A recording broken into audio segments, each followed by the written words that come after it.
if you're an agency owner, coach, or consultant, and you're getting stuck at these 10K month marks, and you're wondering how to scale past that, I'm going to go over how you most likely got there in this video, which leads to why you are plateaued at that level, and most importantly, how you can actually get out of that in the next couple of months, all in this video right here. So be sure to stick around to the end. By the way, my name is Soren, and if you haven't already, please like, and if you get any value from this at all, be sure to subscribe to the channel because I come out with content all the time that helps you scale your business. So jumping right in, what got you to 10K months? And the reason why this is so important to talk about is what got you there isn't going to get you to those 20, 30, 50K months, right?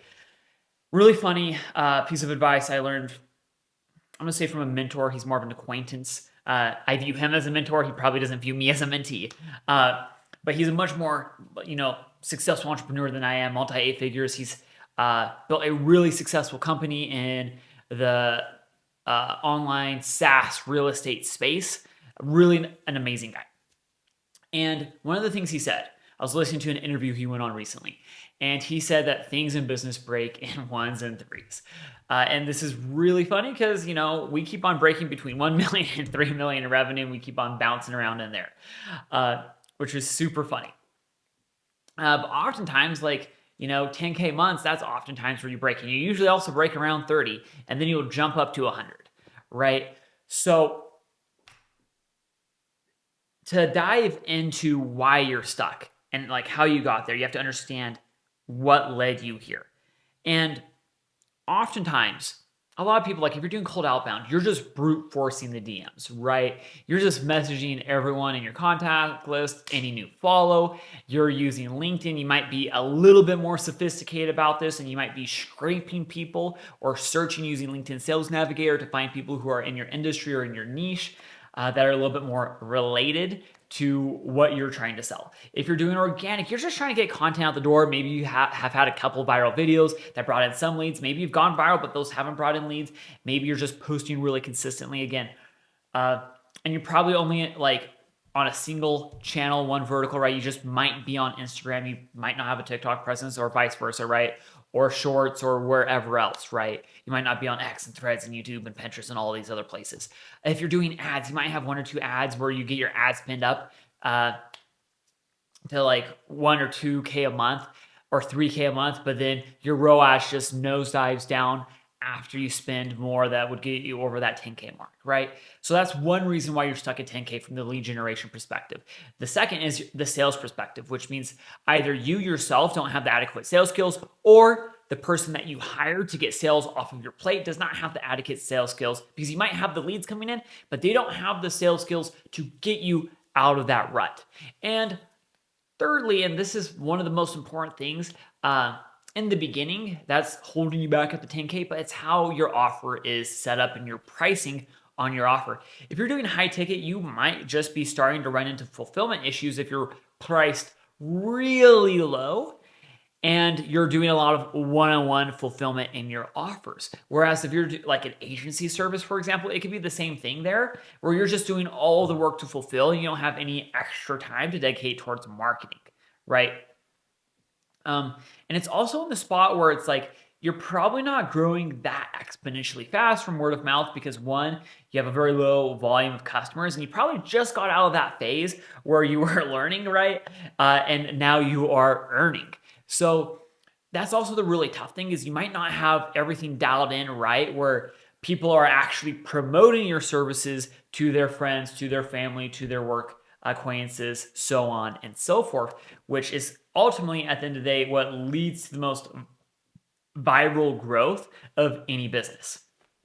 So this is how you got to 10K, right? And it's also what's kind of keeping you stuck at 10K, right? You either A, can't bring in enough leads because you're not reaching enough people, or your sales team or yourself are not closing the leads, or your pricing does not enable you to scale up. So for coaches, information services, really high ticket services on the agency side, if you're trying to scale up, one of the easiest fixes, and I hate this, but it's just the simple fact of the matter, but it's the easiest lever to pull, And we're going to go more into deep stuff on what you can actually do. But the easiest lever to pull is price, right? If you're charging, 1K a month per client, up it to 3. Especially if you have people coming in and you can't close them because you don't have capacity or whatever the issue was. You just kind of want to get yourself to a space where you're raking in enough money where you can hire some people to do some of those tasks to either free up fulfillment, free up sales, or free up time to then drill back into revenue generating tasks in the business.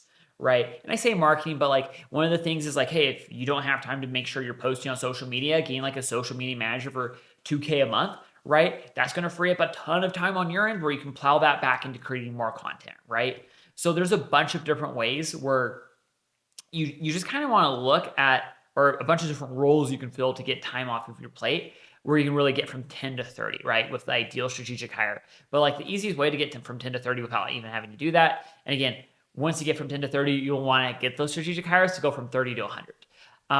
The really big thing there is, like I said, is getting out of that rut and changing your price, upping your price, in a lot of instances can be the go-to move.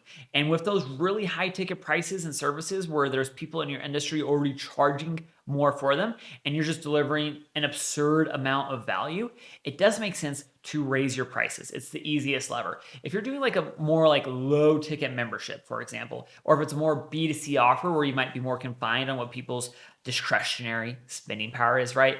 And also always do your research. Sometimes you'll be wildly surprised by what people are charging. And it also really depends on your brand positioning too, on what you want to charge, especially in the long run. Now, in the beginning, I always say it is much easier to be the luxury or the high end or, and I don't always love the term luxury because it just implies you're paying for the name brand of it, but you might be like the high end, more utility, right?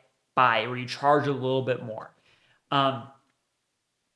It's a lot easier to do that. People have this real like badge of honor on their chest where they come into an industry or they're just starting their business and they're like, I don't want to charge extra because my clients deserve the cheapest prices. Well, I'm sorry, but you're just not Walmart.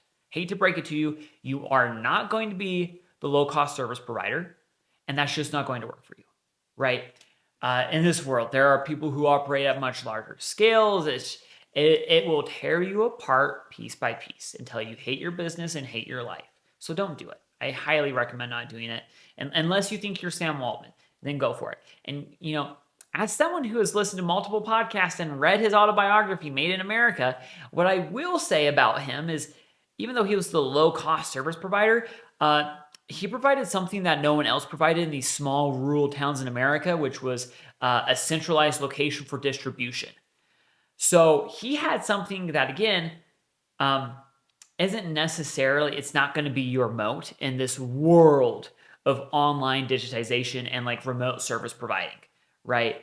When you're competing with people in Bangladesh and the Philippines and Uzbekistan, who the heck knows where, right? For the same services like social media management, it's just not going to work for you. You're going to get beat every single day. So you have to differentiate yourself in a different way, or you're just going to get slaughtered. And I don't want you to get slaughtered. So, all right, we covered price. The other thing that you really want to consider when doing this is, are you making the most of your marketing? Because you can either there's levers you can pull in sales and there's levers you can pull in marketing. If your sales team isn't doing the great job, the number one thing I'm going to say is look at your show rate. How can you get your show rate up as high as humanly possible? Like I'm talking 70, 80, 90, 95%, right? If you get people to show up to your sales calls, you're just going to get more at-bats. And 9 times out of 10, that is the easiest lever, the next lever, if you can't pull the price one, to get your sales team or yourself converting better, is making the most of your time and the most of your marketing leads. What follow-up are they doing to those leads additionally,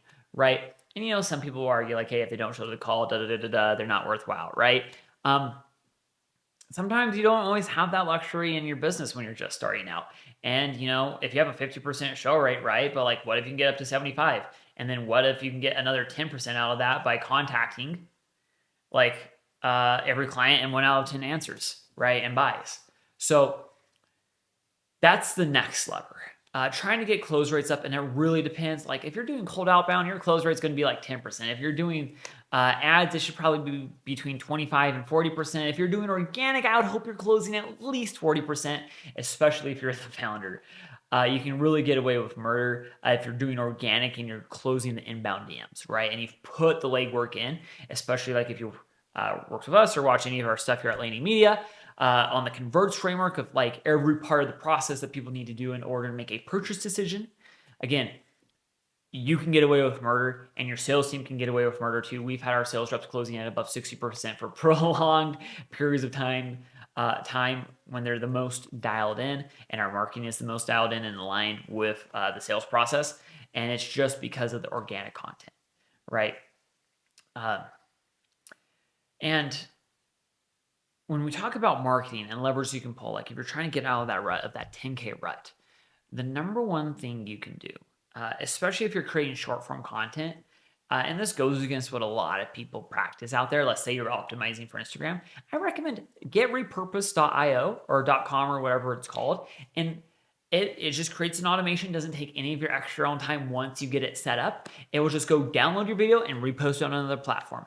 That can get you enough extra traffic to bump you over the edge, right? Because at the end of the day, all of these algorithms, people call it the TikTokification of these platforms, but it's click, or it's essentially like watch, retain, watch and retain. Some people refer to a third thing on it. I can't remember it for the life of me right now.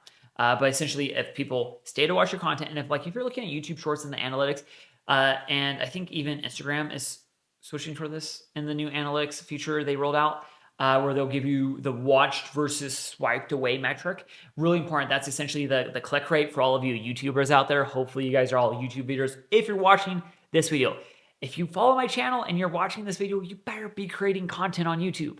It is the GOAT, right? So much potential from that platform. But diving back in here, so you have, that's like the click rate. It's essentially the effectiveness of the thumbnail. It's if it grabs enough people's attention, it is a metric that the algorithm will use to push your content out further. The other thing is retention. How long are you retaining it? For you YouTubers as well, this is like the average view duration of your videos, right? And these are really important metrics when you're looking at your videos, especially on short form, because that's all it really comes down to. If you can get engagement out of it as well, I think that's the third one people talk about. But especially like Instagram only likes this if you're sharing it with people, right? That type of engagement, or comment sections, right? Because it's anything that gets people involved and builds a quote community on that platform. The algorithms really love to promote that type of content. So you have to be doing those three things in your organic pieces of content, right? That's how you're going to get to go further. But again, if you're already doing that, theoretically repurposing it to another platform, even though all these algorithms are slightly different. And the thing is they're different. Then they merged when everyone launched, like when Instagram launched Reels, then Facebook Reels, then YouTube Shorts. Everyone was copying TikTok.